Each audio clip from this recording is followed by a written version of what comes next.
Salam sehat sahabat krok-krok ya dimanapun berada. Hari ini saya memberikan tips ala nenek saya dulu, sang tabib krok-krok generasi kedua ya.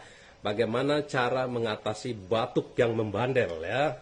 Yang udah mungkin berbulan-bulan bahkan bertahun-tahun nggak sembuh-sembuh ya.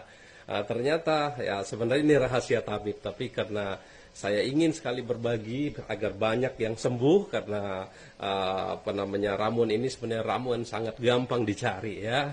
Oke, yang pertama kalau herbal untuk mengobati batuk itu yang pertama ambil jahe ya, jahe satu rimpang aja, jahe satu rimpang mungkin sebesar ini gitu ya, satu rimpang.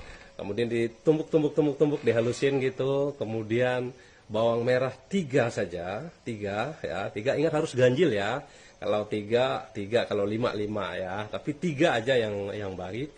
Kemudian dihalus-halusin juga ya. Setelah itu ditumbuk, dibareng-barengin gitu, dicampur-campur maksudnya campur-campur. Habis itu dikasih air hangat. Air hangat dikit aja, air hangatnya ya. Itu dengan ampas-ampasnya tuh dikasih air hangat. Kapan perlu tuh ada madu asli ya.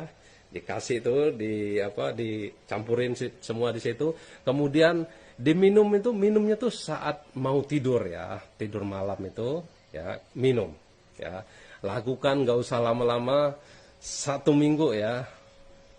Kalau kalian sudah lakukan itu dan sembuh, tulis di kolom komentar ya. Sekali lagi ini rahasia tabib tapi saya bagikan untuk Anda ya. Saya ingin semua orang tuh sehat ya. Kalau orang sehat itu nggak ada pikiran yang aneh-aneh ya. Orang sehat itu biasanya energik, bahagia, dan sejahtera tentunya. Oke ya, salam sehat.